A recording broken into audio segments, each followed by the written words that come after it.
Terapia de aceitação e compromisso? Se fala ACT mesmo? Ou é ACT? É da TCC? Que negócio é esse de terapias de terceira onda?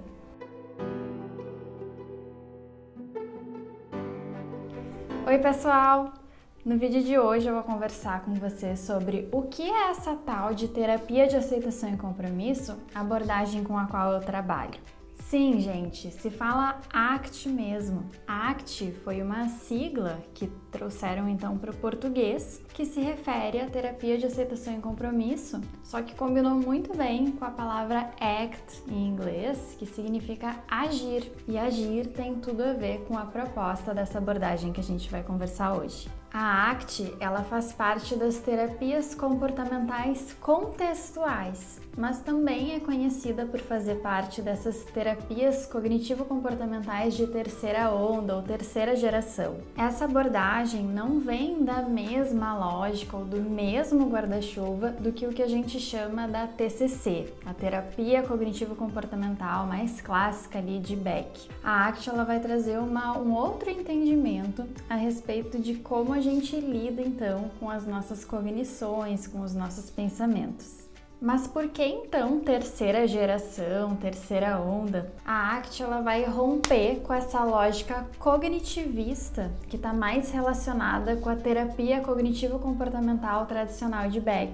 Porque a ACT, ela vai trazer um novo entendimento de como a gente pode se relacionar com os nossos pensamentos, nossas emoções e os nossos estados internos. O grande nome por trás dessa abordagem é o Steven Hayes. Vocês podem inclusive pesquisar aqui no YouTube, ele tem um TED Talk onde ele fala sobre como ele começou a considerar essa abordagem, e o nome dessa palestra é Flexibilidade Psicológica, como o amor transforma a dor em propósito. E já fala bastante então do intuito e do objetivo da ACT. A grande mudança aí que a terapia de aceitação e compromisso traz em relação à terapia cognitivo-comportamental mais tradicional é que a ACT se propõe não a mudar os estados internos, não se propõe a fazer uma reestruturação, uma mudança cognitiva, e sim nos ajudar a se relacionar, a lidar de uma forma melhor com o que se passa dentro da gente.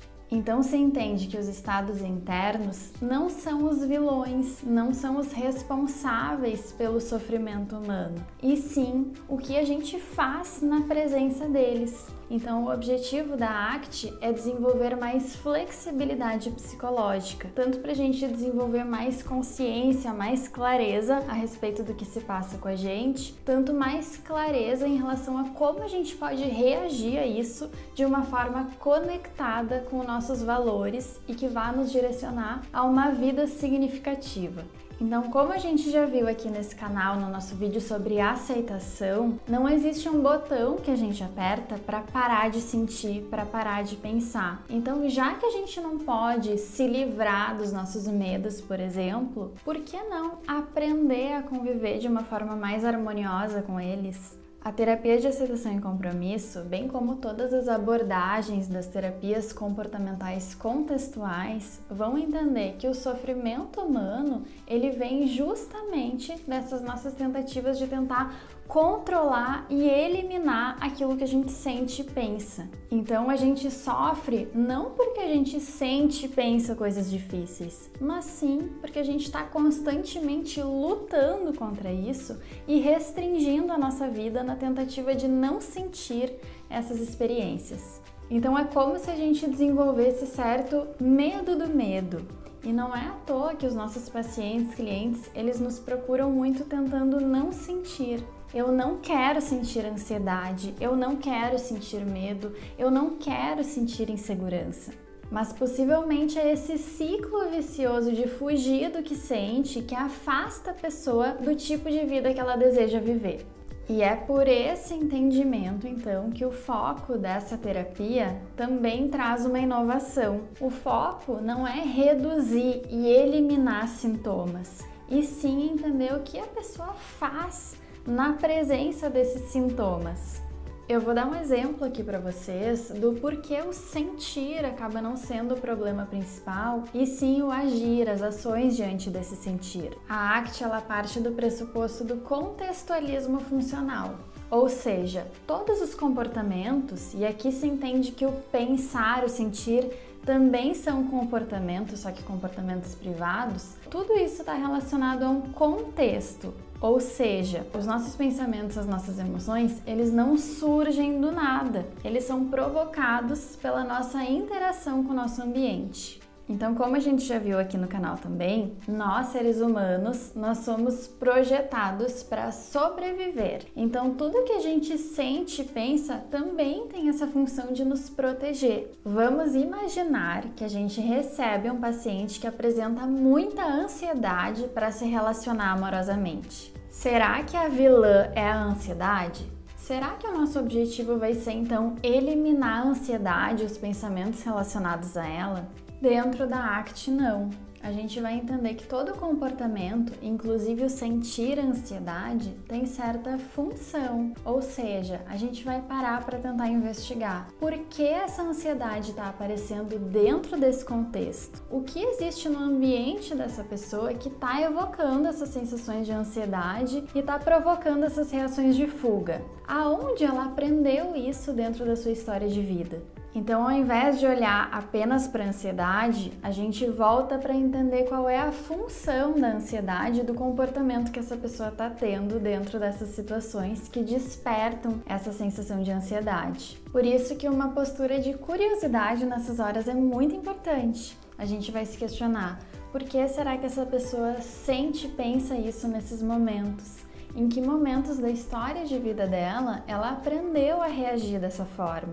Porque foi importante também ela ter aprendido essas estratégias. Usando ainda o exemplo desse paciente, vamos pensar que ele sente ansiedade, então, sempre que ele está diante de uma relação íntima, quando, por exemplo, ele recebe um convite para sair e ele acaba se sentindo muito ansioso, acaba tendo muito medo de ser rejeitado e muitos pensamentos relacionados a ser rejeitado. O que ele faz então quando ele sente e pensa isso? Ele acaba evitando essas relações íntimas, ele acaba negando compromissos para sair. A gente poderia analisar esse padrão de funcionamento e entender que relações amorosas, relações íntimas, provocam sensações de ansiedade, pensamentos relacionados à rejeição. E a gente pode ter entendido também que esse paciente tem uma história de vida onde ele passou por muitas experiências de rejeição. Ou seja, faz todo sentido ele sentir e pensar isso diante desse tipo de interação.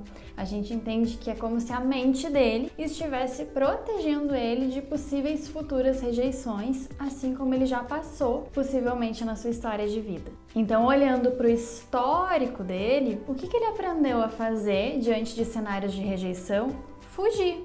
E talvez estratégias de fuga já tenham sido muito úteis para proteger ele de novas punições. Só que o que a gente está vendo acontecer atualmente? Essas estratégias de fuga, que possivelmente já funcionaram e ajudaram ele no passado, atualmente não estão mais funcionando, porque possivelmente ele vem para a terapia com esse desejo de se relacionar, só que diante dessas sensações de medo, ele acaba então se afastando daquilo que é importante para ele. Então, evitar o contato com esse medo de ser rejeitado afasta e evita o contato, consequentemente, com possibilidades de ter relações amorosas. É por isso que a ACT não trabalha para reduzir ou eliminar sintomas, dores, desconfortos. Faz todo sentido que ele tenha medos e desconfortos diante de relações. Então, o nosso objetivo, ao invés de eliminar esse desconforto, é ajudar a pessoa a olhar para o que é importante na vida dela,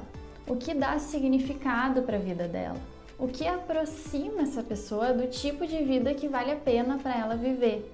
E se isso implica, então, em ter que abrir espaço para lidar com desconfortos, aí que entra essa palavrinha tão importante da ACT, que é a aceitação. A gente abrir espaço para aceitar e lidar melhor com os nossos obstáculos internos em prol, algo que vai diluir esse desconforto, essa vida valorizada, vida significativa. Ao longo do processo de terapia em ACT, a gente vai clareando com o que essa pessoa deseja se conectar, o que é importante na vida dela e o que ela tem feito que afasta ela disso que é importante. Já que nós não temos como viver uma vida plena, evitando a todo custo qualquer tipo de contato com dores e desconfortos que fazem parte da vida e que estão do outro lado também daquelas coisas que são muito importantes para nós, a ACT se propõe a gente a dar espaço e fazer as pazes com aquilo que nos bloqueia para que a gente viva uma vida com mais sentido para nós. E aí, pessoal, o que vocês estão achando da terapia de aceitação e compromisso? Se fez sentido para vocês, comenta aqui embaixo, curte, se inscreve no canal que a gente vai conversar muito ainda sobre essa abordagem e eu espero vocês nos próximos vídeos.